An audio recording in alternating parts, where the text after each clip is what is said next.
विश्वं दर्पणदृश्यमाननगरी तुल्यन्निजान्तर्गतं पश्यन्नात्मनि मायया बहिरिवोत्। ॐ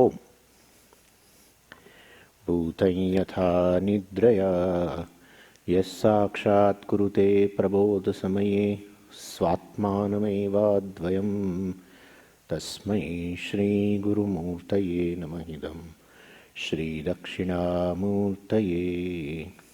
बीजस्यान्तरिवाङ्कुरो जगदिदं प्राङ्निर्विकल्पं पुनः मायाकल्पितदेशकालकलना वैचित्रचित्रीकृतं मायावीव विजृम्भयत्यविमः योगी वयस्वेच्छया तस्मै श्रीगुरुमूर्तये नमः। इदं श्रीदक्षिणामूर्तये तस्मै श्रीगुरुमूर्तये नमः। इदं श्रीदक्षिणामूर्तये।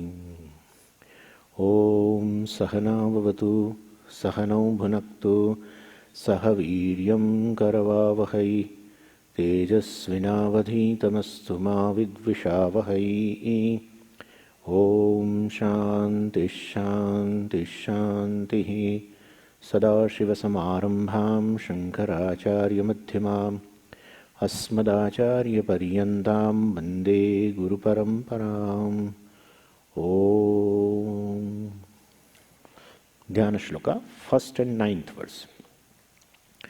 ॐ पार्थाय प्रतिबोधितां भगवता नारायणेन स्वयं व्यासेन ग्रथितां पुराणमुनिना मध्ये महाभारतम् अद्वैतामृतवर्षिणीं भगवतीम् अष्टादशाध्यायिनीम् अम्ब त्वामनुसन्दधामि भगवद्गीते भवद्वेषिणीम्। यं ब्रह्मा वरुणेन्द्ररुद्रमरुतः स्तुन्वन्ति दिव्यैस्तवैः वेदैः साङ्गपदक्रमोपनिषदैः गायन्ति यं सामगाः। ध्यानावस्थिततन्गतेन मनसा पश्यन्ति यं योगिनः यस्यान्तं न विदुःसुरासुरगणाः। देवाय तस्मै नमः देवाय तस्मै नमः। So in these dhyana shlokas, the prayer is offered, and that is, as we have already discussed, the prayer is to be offered in the beginning of the teaching, in as much as so that we can assimilate the teaching without any obstructions. And so here the prayer is offered to the four beings. First is the Bhagavad Gita itself. Looking upon Bhagavad Gita, prayer is offered to the Bhagavad Gita, looking upon her as a Sakshat Saraswati Devi. She is a mother of wisdom, and she nourishes us with the milk of wisdom, etc. Gita Amrita Duhe Namaha, etc. So the first verse in a dhyana shloka is a prayer to the Bhagavad Gita. Then the second verse is a prayer to the Vyasacharya ji, because he was the author of entire Mahabharata, in which even Bhagavad Gita appears in the middle section. And Vyasacharya ji is to be Mahabharata contains a subject matter, it discusses a subject matter, and all the types of disciplines of subject matter has been discussed, knowledge has been discussed there, and almost 1 lakh verses. Not just because of Mahabharata. Vyasacharya ji has even composed all the Puranas and Upapuranas, and he has written Brahma Sutra also. His contribution in this Vedic literature, or let's say Shastra, is immense, and therefore it should be, of course, here in the context is because of Mahabharata. Because since he has written this Mahabharata, so he is offered. His prayer is offered to him. Then the third verse is of course, prayer to the Lord. Jagat is looking upon him as I mean, of course, that Jagat Guru, etc., comes a little later, but we can take it everything together here. So he is looked upon as a Jagat Guru who is taught Arjuna, but through Arjuna he taught entire humanity. That's how we are going to see in the verse 11. It is said, Tvam. Tvam ashocyananva shochas tvam. So Tvam means you, and you could be anybody. We can replace Arjuna by, I can sit in front of him, then also Bhagavan will say you, right? So by you, any jiva individually is indicated. And therefore, what he has taught to Arjuna, he has in fact taught to the entire humanity. And that's how he is Jagat Guru. Of course, Jagat Guru means he is not accepted as a guru by entire Jagat. But his teaching is such. We have to think that way only. Since he has offered a teaching which is applicable to every human being to solve his basic problem, and therefore he is called Jagat Guru. Therefore, prayer is offered to him for his grace, so that we can also solve this basic problem of becoming in the life. When the becoming goes away, person will be contented.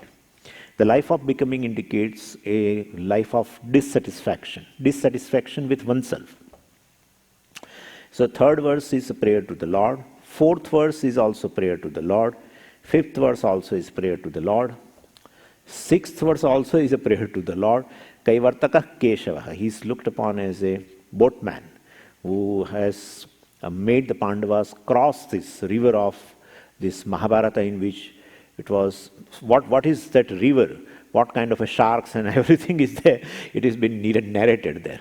I mean, Pandavas would have been devoured by the Mahabharata itself. But because of Bhagavan only, they are saved. Literally. We, of course, all the time, we take a part of a Arjuna, as if Arjuna is going to be the whole thing. Arjuna is just nothing against Drona and Bhishma itself. And that Jayadratha also, and many like that. I mean, it was all impossible to win the war if Bhagavan would not have been there, definitely. There are many instances in the Mahabharata where Bhagavan has interfered, did some kind of a gimmicks, and thereby somebody is killed and all that, even including Duryodhana and all. Anyway, so without Dharma's help, I mean, wherever the victory is there, the Dharma must have supported. So here also in the sixth verse, the Keshava. Keshava means one who has a long Kesha. One who has a long Kesha, also sometimes they call it as a, curly hair. Yeah. So Va Pratyaya is for that Prachuryarthe. Kesha and then Va Pratyaya is added for Prachuryam, for predominance or for beautiful hair. That's how it has been added there. So Keshava one means one who was having a beautiful hair, or who was having an abundance of hair. Bhagavan was, even when he was very small, the hair was, I mean, the quantity of hair was in very much. So Keshava hair. Then people give others, I mean, meaning of the Keshava also. Ka and Isha and Va, etc. also they tell. Isha means a Shiva, Ka means a Brahma, etc. That's how he is a Trimurti, like that also people give. But basically, Keshava as such means one who is having a beautiful hair, curly hair, etc. Then verse 7 is a prayer to the Mahabharata itself, because Bhagavad Gita appears there. And 8th verse also is a prayer to the Lord. 9th verse also is a prayer to the Lord. So this is how the entire thing is. And translations are right. You can just refer. In case if you have difficulty, you can ask me. Now, we will have to go to second chapter, and in which I will have to give you some gist of first 10 verses, because the teaching starts from verse 11. So I will have to give you the gist of first 10 verses. Well, we will see that. So this chapter 2 has 4 topics as such. The first topic is between verse 1 to 10. Then 11 to almost 30 or 25 is a topic of Jnana Yoga, in which Bhagavan gives knowledge to the Arjuna, knowledge of the self, by which he can become free from the sorrow, etc. And then, of course, Karma Yoga has been talked about, and then the wise person, description of the wise person, etc. These are the four main topics. And the first topic, which is called Arjuna Sharanagati, or the surrender of Arjuna. And that is in the verse 1, first to 10th. And this topic we can understand if you remember what has gone by in chapter 1. You definitely remember, but still I will tell you what has gone in the chapter 1. We have seen that Arjuna discovered the problem of the samsara, or the particular disease, which is nothing but, there are three diseases in the one thing. And it's a syndrome, in fact. It's a ragaha, shokaha, moha. Raga means a problem of an attachment, leaning, emotional leaning towards objects, situation, people, etc. And this is not Arjuna's problem. It is, it is described as Arjuna's problem, but every one of us could relate. Objects of attachment are different. His objects of attachments are Bhishma and Drona, etc. And our attachment is, the objects of attachments are different. But ultimately, it is the human problem. The first thing, the disease is right there in every human being. One does not acquire the disease. This is not an acquired disease. This is there from the beginning.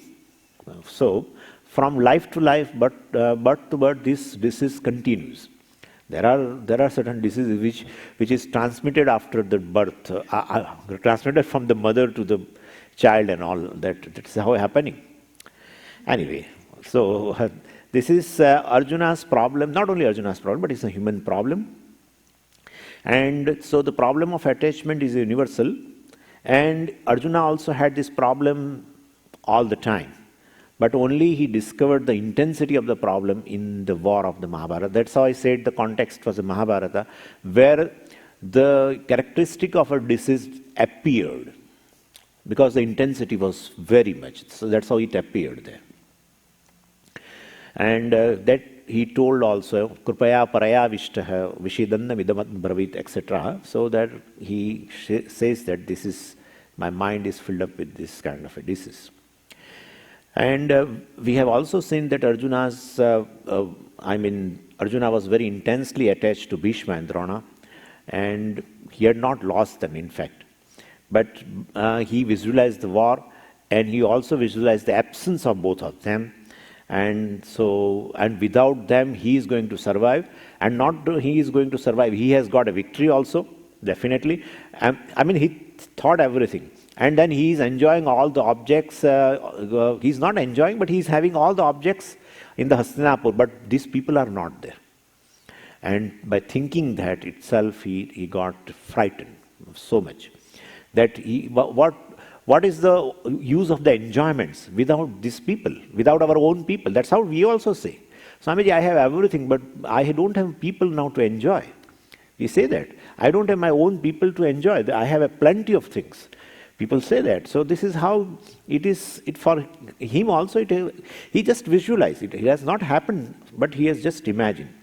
And so by imaginary loss itself, he got a second problem, that is sorrow, definitely, because of attachment to the both of them. And others also, because afterwards he doesn't talk about only Bhishma and Drona. He says Swajanam all the time. All they are my Swajanas, etc. like that. So all Kauravas. Because it was a family feud, so all the people on both the side were family members. In one or other way, they were connected. Then the third problem is when the mind is under the grip of attachment and sorrow. Definitely your capacity to judge the things properly, you will lose the capacity. And perhaps you will not be able to take the decision also. What is right, what is wrong, what is supposed to be done, what is not supposed to be done. That kind of a decisive capacity also one loses. And so that is, we call it as a dharma viveka. And this is also, that is called in a modern world as a human conflict. A human conflict is nothing but this moha. And every human mind has attachment towards many things. He experiences sorrow also out of that attachment, and therefore moha is, or human conflict is universal. It is rampant. Everywhere, every human being in various situations comes under this spell of could not decide. Indecision is rampant. Or people who are really taking a good decision itself, even people are in power also, they could not decide sometime what is to be done. Because if they decide in this way, then these people will hurt, and if they decide in this way, the other people will hurt. I talked about the person who is, have to sign the relieving order of then suppose if he decides in favor of the company in which the person is caught, then definitely the son-in-law is going to be affected. Son-in-law is affected, that's one thing. But then the daughter is affected. Yeah, daughter is affected. And this son-in-law is always considered as a 10th planet. We say we are always affected by 9 planets. But then the son-in-law is considered as a 10th planet. In India, the son-in-laws have created so havoc, people have to resign from the power because of corruption and what not. So there is a beautiful verse actually, but I will tell you the last line. Jamata dashamo grahaha. Jamata. Jamata means this son-in-law. It is considered 10th planet. Dashamaha means 10th. Grahaha means planet. So all the time he makes bother about these people, the daughter's parents. He keeps bothering. Anyway, so if he decides in favor of son-in-law, company is affected. Definitely he has to punish. Then if he takes this decision, then daughter is affected. That's how it is. You can't decide. This is called moha. Arisen, and before moha, shoka is arisen. Shoka is arisen because his own son-in-law has caught. And therefore, there is a lot of grief. And the son-in-law has done it, why we are worrying about? No, there is attachment too. And therefore, attachment, sorrow, and indecision, moha, delusion, etc. This is sequence in every human life at any stage, in the home, outside home, in offices, everywhere you will find this problem. And therefore, this is universal problem. Anyway, but now our hero, Arjuna, is undergoing this problem. And he discovers this problem himself. He was capable, very intelligent person. He has achieved a lot of things in his life. Very intelligent. So he discovered the problem, but the problem is he tries to solve the problem on his own. And he himself has decided not to fight. He has not taken any permission of Lord, etc. Why should he take permission? Because ultimately he is a charioteer. He is not a Lord for him, or he is not considered as a guru at that moment. So he himself decided that I should not fight. And then he put down all this bow and arrow and everything, and he sat down. And not only that, whatever decision he has taken, he wanted to justify. So he gave a big lecture to Bhagavad. In the first chapter, the roles are reversed. Arjuna is a teacher to Bhagwan, and he teaches about the culture and the religious life and how it gets destroyed when the people who are there in the front, they are going to be killed, and they are the mobis. They are the people, chief people in every family, because all male members are there.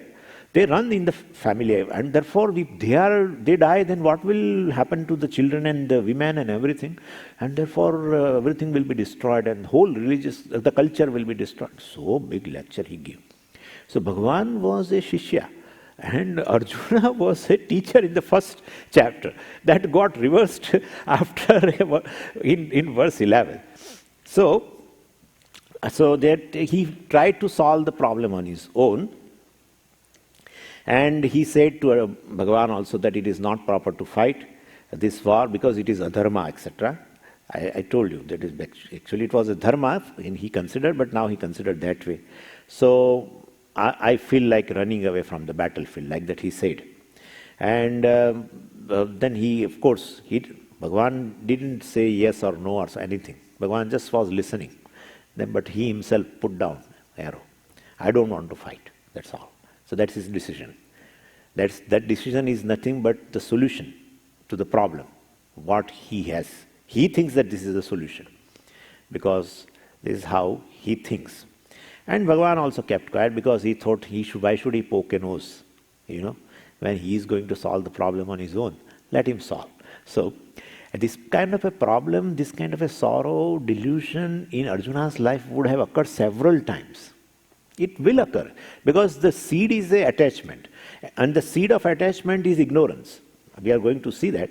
It is ignorance, and one is born ignorant. In fact, one is born because of ignorance, and therefore ignorance is inevitably there. Therefore attachment is going to be there. And therefore one is born with the attachment, then attachment will lead to sorrow also, will lead to delusion also. So he has faced this kind of a situation several times in which the delusion has occurred, sorrow also has occurred, everything. But here in this context, he discovered the problem and he tried to solve on his own, and then something happens, some big thing happens in his life. That's how this situation has been highlighted. The highlighting this particular situation, even though this problem would have occurred several times, I mean the symptoms of the disease would have occurred several times, but the highlighting this particular situation, because afterwards he is going to solve the problem forever, which he has not done in the past. And since he has not solved the problem, not got the medicine, or he has not discovered the medicine, or he has not surrendered to the person who gives medicine, let's say, then the problem continued. This is continued. And it has come down to this situation now. So, Bhagavan kept quiet, and this is where, and Arjuna also kept quiet, putting down bow and arrow, sat down in the chariot, and Bhagavan was just standing there. And there is a silence. That's where the chapter 1 ended. I think we finished that way. Now in the second chapter, we get now the continuity, since I talked about what has gone in the first chapter. So since Arjuna has not surrendered to Bhagavan, so Bhagavan has not felt to give any solution. Perhaps Arjuna has not felt to seek any external help. And this is a problem of most of the people who have achieved materially successful people generally have a little bigger ego also. They don't immediately run to the other people for finding the solution. They feel that they can do that. They can solve the problem on their own. And Arjuna had that problem. Arjuna was a bit arrogant because he has achieved a lot. He was a beautiful person, good wives, and he has material. In fact, one of the name is Dhananjay. Bhagavan also uses his name, Dhananjay. Dhanam Jayati iti Dhananjay. Wherever he puts his hand, lot of wealth comes. Wherever. I mean, being a Kshatriya, he must be winning states after states or whatever. But he must be getting lot of wealth. That's how his name was Dhananjay. Such a person would surrender immediately. Externally, he asks for help. I don't think it is possible. And therefore, the same problem with Arjuna was there. And so, initially, he did not. But as you see the beginning of the chapter 2, that's in the initial verses, then you find that he discovered the helplessness of coming out of these situations in which he is there. He is. And that particular helplessness is described as karpanyam, krupanata. And so he became a krupana. Krupana means a helpless. And abstract noun if you make, it's a karpanyam. Like madhura, madhura means a sweet. If you want to add ness, you can make abstract noun. That's called madhuryam. So madhura, madhuryam. Krupana, karpanyam. This is how it is. They are abstract now. So, helpless, krupana. Helplessness, karpanyam. Sweet, madhura, or madhura, whatever. And sweetness, madhuryam, or madhurta, etc. Anyway, this is how our Swaminiji will teach you all these things. What I am saying is that karpanyam, the helplessness he has discovered. And when he discovered the helplessness, of course, unless we discover it, we will never surrender to the Lord. And this surrendering is also a verbal nuisance, by the way. All the time we talk about Sharanagati and Sharanagati. And Pujya Swamiji used to tell that this person, whenever the Aarti of Lord Vishnu, if you chant, in that there is a verse, Tana mana dhana sabakuch tera. Tana mana dhana sabakuch tera. Tana means body. Manam means mind. Dhanam means wealth. Sabakuch tera. I am offering my body, my mind, my entire wealth, everything to you. So, at the time of Aarti, that person tells to Bhagavan. And then Bhagavan accepts that, okay, that I am surrendering to you entirely. Then next day again he chants the same Aarti and showing the Aarti to the Lord. Then Lord wonders that how he is going to get a new body, because I have not given him a new body. Yes, this body what he is having, he has offered already yesterday. Now where is the new body he bought, and where is the new wealth he has acquired within a day to offer to me? So it is just a verbal thing. No one offers anything. Everything remains intact with me. It is just it's a verbally we are saying like that. So then what is the surrender? Surrender which is followed by helplessness. That kind of a surrender. That's a beautiful surrender. You should discover helplessness within. Prayer will be effective when you discover helplessness. And Swamiji's words I still remember. When you feel helplessness, seeking help is an intelligent thing. If you feel helplessness and you don't seek help, it's a foolishness.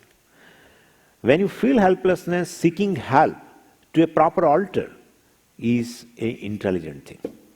And he is a Sarvashaktiman, so he can definitely take care of you. One should not go to every door for seeking help, really. Really, one should not go. Sometimes a person may take your advantage also. Therefore, one should always, I have to fight, I will fight with him. Anything, all kinds of things I can do with him. And he is not going to show any reactions to me. If I cry or if I laugh at him, even if I do a mockery of him, if I show the anger to him, the best psychotherapist is a Lord, really. And not only that, he won't tell to anybody that you have this problem. He won't tell. So that is really a big psychotherapist. And all the bhaktas, they do this kind of a thing. And more they do, more they feel the presence of Lord in their life. Because you become near. In fact, when you pour your emotions to a person or anything, definitely that person must be near to you. And therefore, so here also, the surrender means you take a refuge into him. And then it is explained that basically this surrender is nothing but in which the surrenderer himself is offered. So once for all. Then if the surrenderer is offered, what is that? What does it mean? It is going to come. By the time we will finish some verses, you will come to know what it is. So a surrenderer is offered. So you need not surrender things to him. If the surrenderer himself is offered, then next day there is nothing to offer because the surrenderer is not there. One who surrenders itself has been offered, then next day you have nothing to offer. And therefore that's the final Sharanagati, final surrender in which you offer everything, including the offerer. Offerer is offered first, and that is considered as a based Sharanagati. And it is not a physical phenomena, definitely not. It's just an attitude in which you in your life, basically you see more and more role of Ishvara, more and more presence of Ishvara in varieties of the situation, starting from the body, different kind of orders. Everywhere you find the presence of Ishvara in your life. More you see the presence of Ishvara in your life, more of Ishvara, Pujya Swamiji's words, more of Ishvara, less of you is surrender. And ultimately, more of Ishvara, less of you nahi. He alone is in your life. You are no more there. You are offered to the Lord. That's how the thing is. And basically it's nothing but offering our own ego. And what is that offering of ego, etc., is going to come. So anyway, so this Arjuna also discovers the helplessness and then surrenders. And when the surrender follows the discovery, definitely it becomes a true surrender. And that he says in the verse 7. In fact, in verse 1 to 10, the 7th verse is the most important, in which the helplessness and surrender both are there.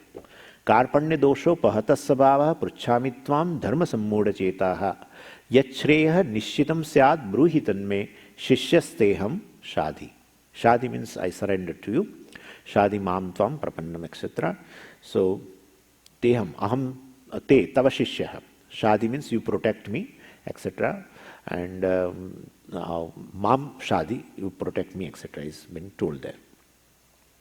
Anyway, so in the beginning of second chapter, Arjuna discovers his karpanyam, and once it is discovered, the natural consequence will be of surrender to the Lord. He was very fortunate. Otherwise, if you are also drowning, and you find yourself helpless, somebody should put you out, take you out of that. But everyone is around you, they are also drowning. Who will save whom? That is how the situation is actually. And therefore, in the society, every human being is facing this problem. And therefore, who will take care of you? Who will, pick up your finger and take you out? So, but he was very fortunate. Right before him, Lord Narayana was there. And so he has taken a surrender, and then he says also that I am surrendering to your feet. See, the surrender has two things. In fact, it is always in our religious life the two things are involved. One is a form, other is a spirit. So spirit means inside you have an attitude of surrender, and that attitude of surrender is expressed at a physical level by namaskara, etc. also. And so namaskara is a form. And behind that namaskara, which is a form, there is a spirit, the attitude of surrender. Namaskara means a salutation. So one person does a salutation to the Lord physically. At the same time, in his mind, there is a spirit of surrendering also. And therefore, form and spirit should be there. A religious life is one in which there is a form and spirit. Both the things are there. That's a real religious life. Sometimes it just externally you do namaskar, etc. But in your heart, suppose there is no attitude of surrender, etc., then it won't benefit much. So he says, I am surrendering to your feet. Means I am going to empty my mind, basically. Because so that you can fill up my mind with your wisdom. So that's how he says. See, any person who goes to this teaching will come with a lot of notions, false notions. In fact, there is a self-judgment, so that's all false notion about regarding oneself and regarding world, regarding Ishvara also. With varieties of the thoughts, person goes to a teacher, or here the teacher is of course Lord, but goes to the teacher, and the teacher's job is to remove this false notion.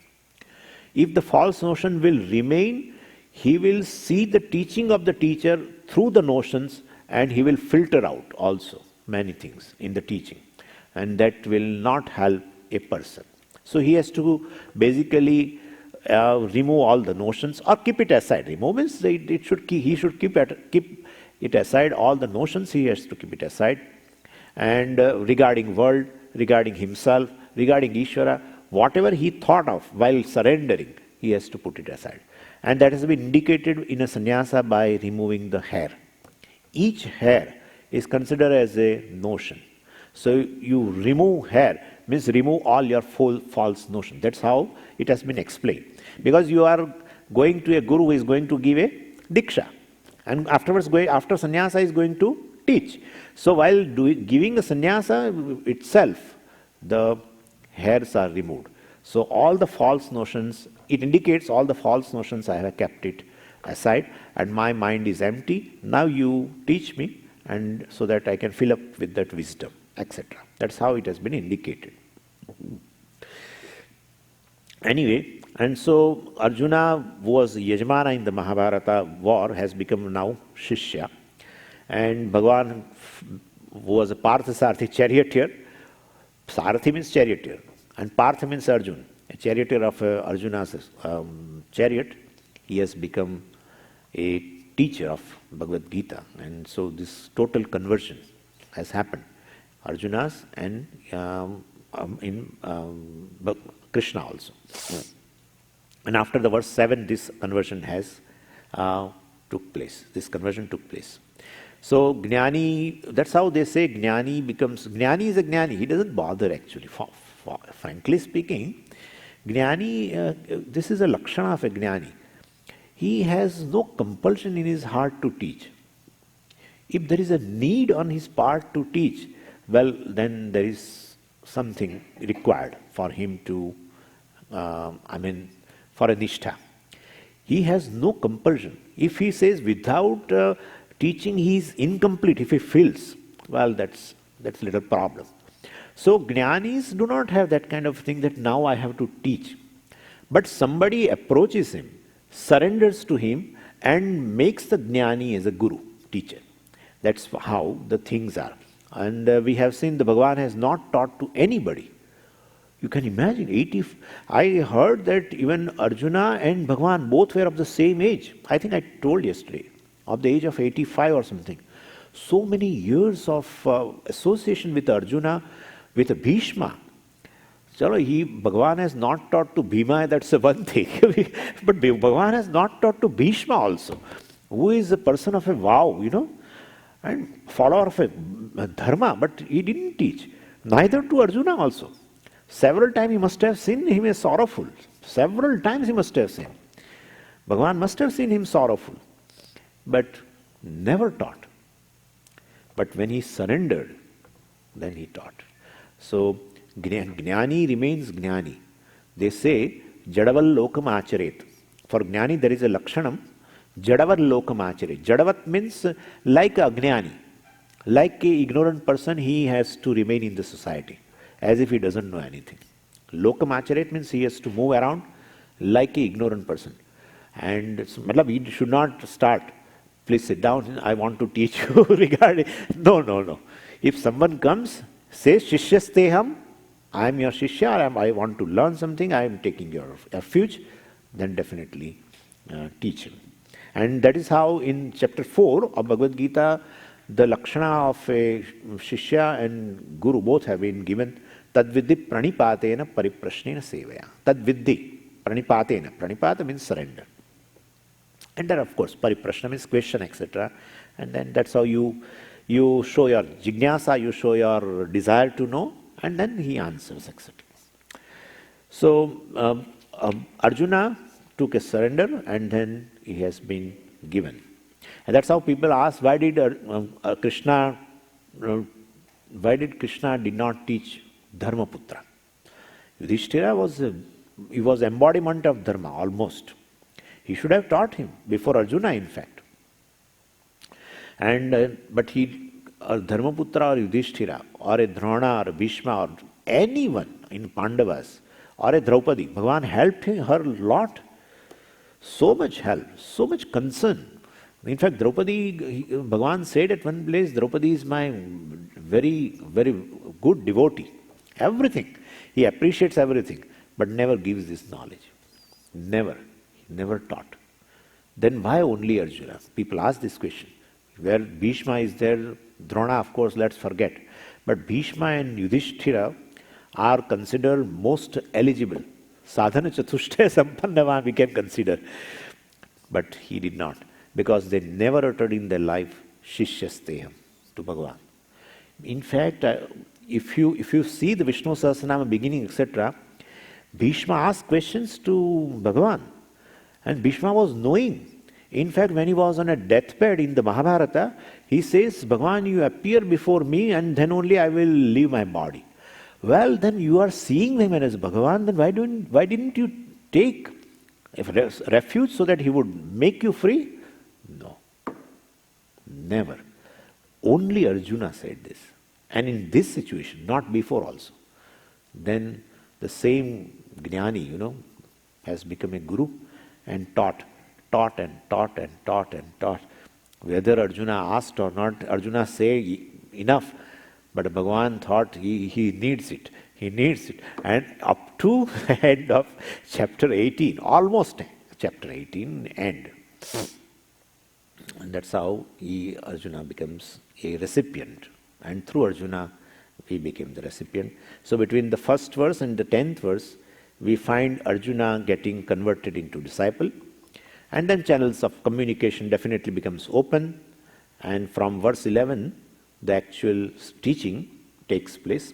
So up to verse 10, that is verse 1 to 110, is called introduction. And the introduction is generally called in Sanskritam as a upodghataha. Upodghataha means introduction. And after this introduction, teaching begins. And the topic between verse 1 to 10 is called surrender of Arjuna. Arjuna Sharanagati. That's how it is. Now we will enter into verse 11. Shri Bhagavan Uvacha Ashochananvashocastvam Prajnavadamscha bhashase Gatasuna gatasumscha Nanushocanti panditaha. Bhagavan says, you grieve for those who are not to be grieved for, you are grieving for them, which you are not supposed to grieve for. And yet you speak the words of wisdom. See, Bhagavan remembers everything. That because he has given a big lecture, Arjuna has given a very big lecture, and so Bhagavan remembers everything. While he gave a lecture, he did not say anything. Now he remembers and gives him back. So you speak a words of wisdom. Prajnavadamscha bhashase. Tvam bhashase. You speak the words of wise people. Wise people do not grieve gata asun and agata asun. We'll see that. So the wise people do not grieve for those who are dead or for those who are alive. That's what the translation is. And this verse opened at that time, Arjuna's condition, now you know very well that he is having a delusion, etc., overwhelmed by sorrow. Of course, and what is dharma, what is adharma, also he has, as though his intellect is covered, he is not able to know it. Also he has asked for the shreyas. Shreyas means he wants a remedy for this disease. And wanting to help Arjuna of his sorrow, Bhagavan wants to give him a solution forever, so that the sorrow would not appear in his life again. With such a kind of a desire, Bhagavan started this knowledge. That is knowledge of the self, which removes the sorrow forever. So this is how it starts. Now here the word tvam is used. Tvam means you, and when it says you, definitely who is you? Here the Arjuna. And who is Arjuna here? Who is the sorrowful? So this Arjuna sorrow, which is the subject matter, of course, from the first chapter, is the sorrow of any jiva. So that is indicated by the word tvam. Tvam means you. You means Arjuna. But which kind of Arjuna? Which is sorrowful. So instead of, and now you replace Arjuna and you can put yourself. Well, it's the same situation for us also. Everyone is feeling a sorrowful. And therefore, tvam indicates any individual who is a sorrowful. And Arjuna was not sad, his sadness is not unusual. In his place, if we would be there, let's say that way, we would be also, in fact, we are sorrowful for much less reasons. Very futile things, very negligible things, for that we feel sorrowful, right? Then here is the question of death of the people to whom he is associated since childhood. Bhishma, it is said that Arjuna played in the lap of Bhishma. He was so small. From that day onward, and Drona is the one to make Arjuna most capable. Drona did all kinds of things. Even take away the thumb of Karna also, so that he cannot compete. Ekalavya, I'm sorry. Ekalavya, correct. And therefore, and Karna also did not teach, but that Karna he did not teach. That's what I know. Sutaputra, he said, he found that Karna maybe, would be a challenging person for Arjuna, and therefore, he did not teach Karna, telling him that you are a Sutaputra, etc. Anyway, so for Drona also the attachment is bound to be there.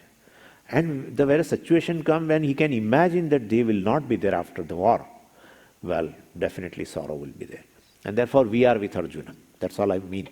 Tvam is Arjuna, but here we are also with Arjuna. We are also sorrowful for much negligible reasons, and therefore, and any jiva is, desirous of getting rid of the sorrow also is also very obvious.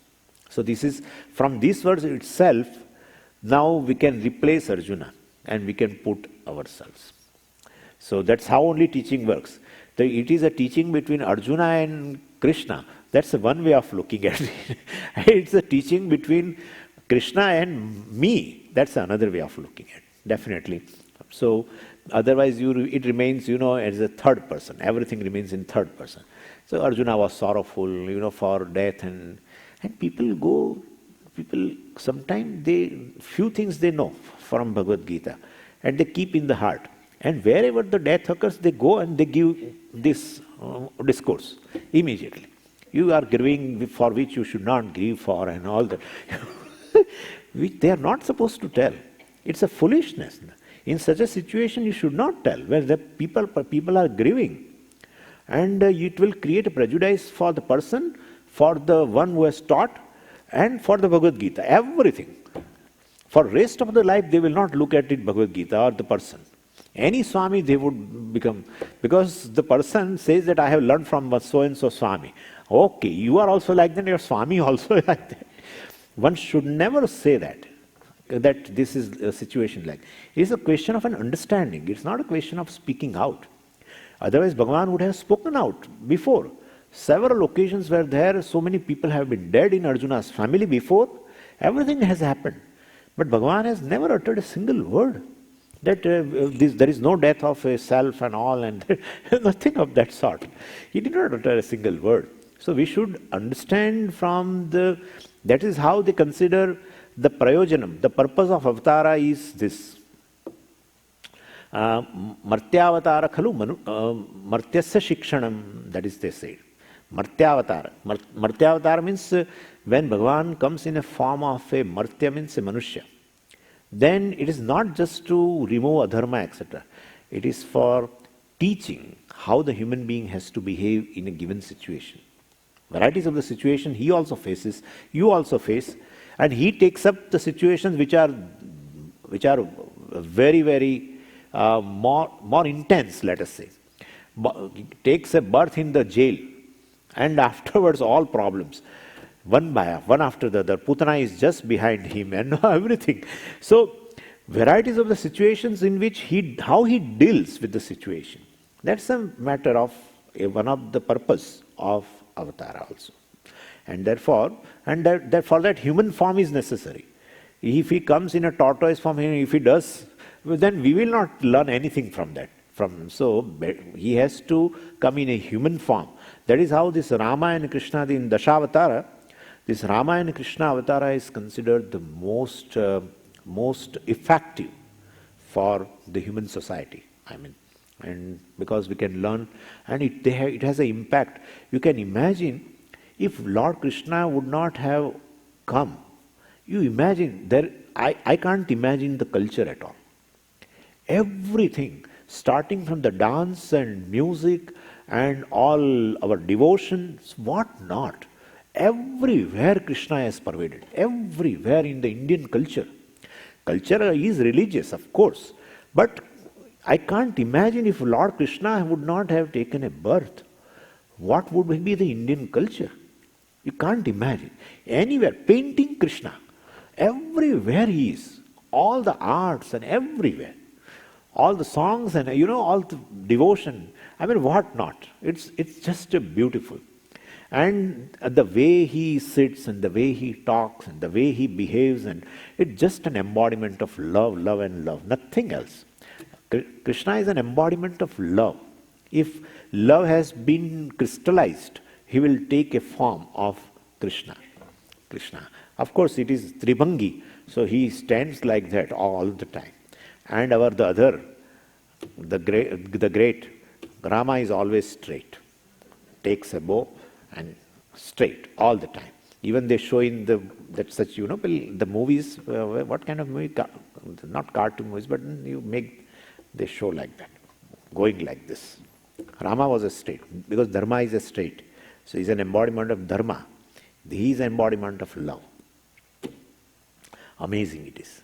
Anyway, so we identify with Arjuna, and that is indicated by the word Tvam in the verse. Tvam means you. Generally, the people have escapes for removal of the sorrow.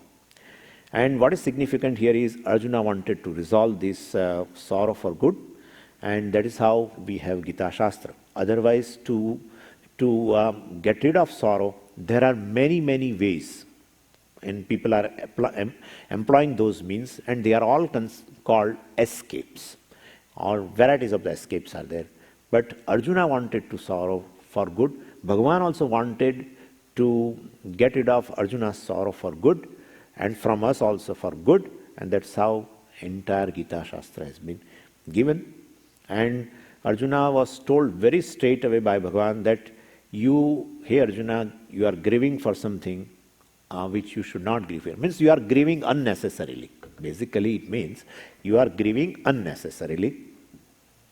And now first we should see what deserves the grief. Because the word Ashocha is there. We are going to analyze now Ashocha. Word Tvam we have analyzed. Ashocha is formed from the root Shuch. Basically Ashocha is a opposite word of Shocha. Shocha means one which deserves grief, object of grief, let's say. Like if you know the word Jnanam, means knowledge. So object of knowledge is Gneyam, they say. Same way, word Shocham means object of grief. And there are three kinds of objects of grief in the world. The first one is a universally, there is something, some phenomena, some incident which deserves grief, universally. And that is what? That is death. Death is something which is universally grieved for. And because that is how we send the condolences. Puja Swami used to tell, if suppose a incident of marriage, etc. would be there, you will never send a condolence to a person. that is hidden, but it is not expressed. And therefore,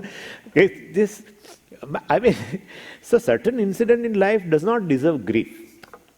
And certain incident definitely deserves grief. In fact, Puja Swamiji said that the person, if he lives now, is better. Swamiji, he is in hospital, I know. He is in the last stage, but he is suffering a lot. I pray to Lord that he relieves he is relieved from this pain. So then, if he is get relieved, suppose your prayer worked, let's say, your prayer worked, and the person has passed away, then you should be happy, right? Because you prayed. No. Even for few minutes also, you will really grieve. So death is something which is universally grieved for. That is first. Shocham, object of grief, universally is death. Second, there is a object of death personally also, on a personal basis, not universal basis. There are some objects or situations which are grieved for on a personal basis. Like a person's entry in a family is not grieved by all. Like, what a husband did, he remains in touch with his mother, but from the office. Sometimes because she is allergic to mother-in-law. So he always calls from the office to his mother. and then after a while he just said that, why don't you come for fortnight? I have 1 week leave, and 1 week leave I will take, and we'll go to Florida, and we'll go to this place and that place, and I would like to share many good things which has occurred in my life and everything. And she comes. And the day she was to come, just previous day night, after dinner, he discloses to wife that, I have called my mother, and so our mother, I have called our mother, and she is going to come tomorrow at so and so time. She is coming by this flight, etc., etc. Now she entered. Single person, please see this. Entry of this woman. One looks at very joyfully, and other looks at as object of grief. Woman is looked as an object of grief by one. By other, it is an object of joy. Personal basis. On a personal basis, this is an object of grief. It's not for all. Unlike death, this is personal. Third thing is cultural. Culturally also there are objects of grief. Like we have a temple here. This is not. Let us go to southern India. This kind of temple in southern India. Then to enter for darshanam, you need to have, especially Brahmins, you need to have a dhoti, etc., and you should not have the upper cloth, etc. That's how it should be. And you cannot enter with a jeans pant, and that too with the leather belt and leather pocket. You just can't enter. And if someone enters, in fact, this boy has gone from US to his place in Chennai, and being American now, so he goes to temple with father with this kind of dress, not wearing the traditional thing. And father in his heart, he doesn't speak, but in his heart, he feels pain. Father.